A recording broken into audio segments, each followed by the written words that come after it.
믿음의 계보가 시작되다라는 제목을 가지고 여러분들과 함께 말씀을 나누고자 합니다. 전능하신 하나님을 믿으며 사는 삶 창세기 강의 34번째 시간입니다. 성경에서 족보가 나올 때에는 그 족보의 끝에 누가 등장하는지를 살펴야 합니다. 보통 족보의 마지막에 매우 중요한 인물이 등장하기 때문입니다. 오늘 본문은 이전에 기록된 노아의 족보처럼 각 사람이 몇 살에 아들을 낳고 몇 년을 살았는지를 밝히는 족보입니다. 이것은 믿음의 조상 아브라함이 하나님의 섭리 가운데 오랜 시간에 걸쳐서 준비되었다는 것을 알 수 있게 합니다. 먼저 첫 번째로 10절에서 26절의 말씀에 셈의 족보가 기록이 되어 있습니다. 10절에서 26절 말씀 우리 한 목소리로 함께 합독하도록 하겠습니다. 시작. 셈의 족보는 이러하니라. 셈은 100세 곧 홍수 후 2년에 아르박삿을 낳았고 아르박삿을 낳은 후에 500년을 지내며 자녀를 낳았으며 아르박삿은 35세에 셀라를 낳았고 셀라를 낳은 후에 403년을 지내며 자녀를 낳았으며 셀라는 30세에 에벨을 낳았고 에벨을 낳은 후에 403년을 지내며 자녀를 낳았으며 에벨은 34세에 벨렉을 낳았고 벨렉을 낳은 후에 430년을 지내며 자녀를 낳았으며 벨렉은 30세에 르우를 낳았고 르우를 낳은 후에 209년을 지내며 자녀를 낳았으며 르우는 32세에 스룩을 낳았고 스룩을 낳은 후에 207년을 지내며 자녀를 낳았으며 스룩은 30세에 나홀을 낳았고 나홀을 낳은 후에 200년을 지내며 자녀를 낳았으며 나홀은 29세에 데라를 낳았고 데라를 낳은 후에 119년을 지내며 자녀를 낳았으며 데라는 70세에 아브라함과 나홀과 하란을 낳았더라. 아멘. 셈의 족보는 앞에서 기술이 되었었습니다. 앞에서 저자의 모세는 셈의 아들 5명 중에서 아르박삿을 중심으로 족보를 기술을 하되 아람의 족보도 언급을 했었는데 여기서는 아르박삿의 후손 한 명에 대해서만 자세하게 기록을 했습니다. 또 앞에서 셈을 에벨 온 자손의 조상이라고 소개한 이유가 여기에서 나타납니다.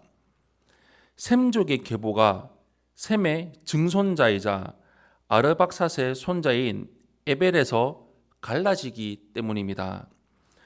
창세기 10장 25절에서는 에벨의 아들 욕단을 벨렉의 아오라고 지칭을 하면서 그렇게 중요하지 않는 사람으로 평가를 하면서도 이후에는 욕단의 후손들에 대해서 기록한 데 비해서 여기서는 벨렉의 후손들에 대해 기록을 하고 있습니다.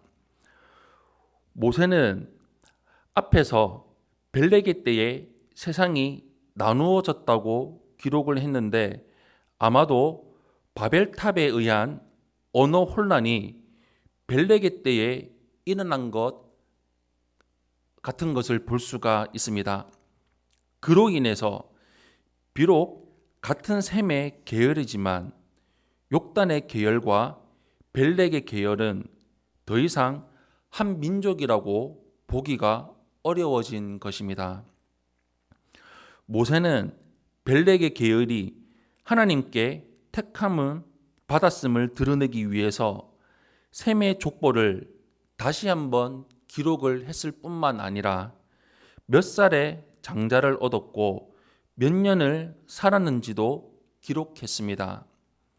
하나님은 바벨탑을 쌓아서 당신께 도전한 인간들을 멸하지 않으시고 한 민족을 택해서 온 민족에게 하나님의 복을 전달하게 하신 것입니다.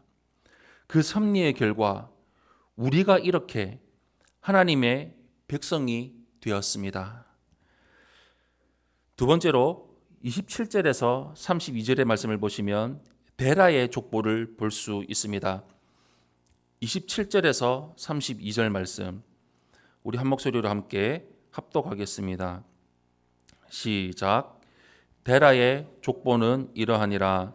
데라는 아브람과 나홀과 하란을 낳고 하란은 롯을 낳았으며 하란은 그 아비 데라보다 먼저 고향 갈대아인의 우르에서 죽었더라. 아브람과 나홀이 장가들었으니 아브람의 아내의 이름은 사레며 나홀의 아내의 이름은 밀가니 하란의 딸이요 하란은 밀가의 아버지며 또 이스가의 아버지더라. 사레는 임신하지 못하므로 자식이 없었더라. 데라가 그 아들 아브람과 하란의 아들인 그의 손자 롯과 그의 며느리 아브람의 아내 사레를 데리고 갈대아인의 우르를 떠나 가나안 땅으로 가고자 하더니 하란에 이르러 거기 거류하였으며 데라는 나이가 205세가 되어 하란에서 죽었더라. 아멘.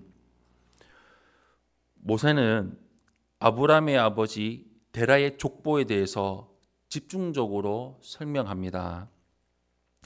이것은 아브람의 가정 환경과 아내 사레, 조카 롯과의 관계가 어떠했을지 짐작하게 하는 중요한 자료가 됩니다.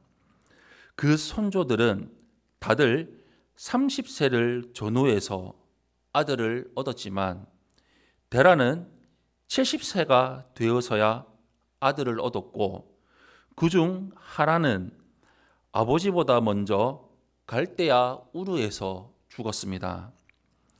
이것은 그 집안이 번성하지 못했다는 것을 보여주고 있습니다.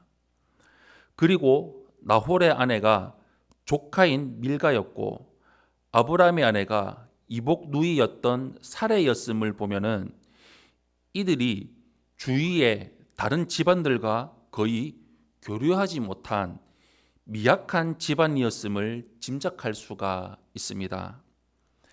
이것이 데라가 가족들을 이끌고 갈대아 우르를 떠난 이유일 수가 있습니다. 여기서 모세는 사라의 불임에 대해 언급함으로써 이 가족은 생육하고 번성하는 데 문제가 있었다는 사실을 명확하게 합니다. 갈대아 우르를 떠난 데라는 공교롭게도 죽은 아들의 이름과 같은 이름을 가진 도시인 하란에 정착을 했고 그곳에서 최후를 맞이합니다. 하지만 하나님은 바로 이런 약한 가족들 중 한 사람을 택하셔서 인류 구원의 위대한 일을 시작하셨습니다. 사랑하는 성도 여러분, 아브라함이 온 세상의 민족에게 하나님의 복을 끼치는 사람이 될 것이라고 상상한 사람은 아무도 없었을 것입니다. 이처럼 하나님은 어떤 사회의 주류에 속하는 사람도 아니고 그 세력이 강해서 다른 사람들에게 위세를 떨치는 것과는 전혀 상관이 없어 보이는 한 사람을 택해서 구원의 역사를 시작하셨습니다. 지금도 하나님은 세상에서 약하고 소외되고 가난한 자들과 함께 하시며 그들을 통해 일하고 계십니다. 믿음의 계보가 예수 그리스도까지 이어져서 우리가 구원받았다는 것을 기억하면서 하나님께 찬양과 감사를 드리며 이 구원을 전파하며 살아가는 우리 성도님들이 되시기를 예수님 이름으로 축원합니다.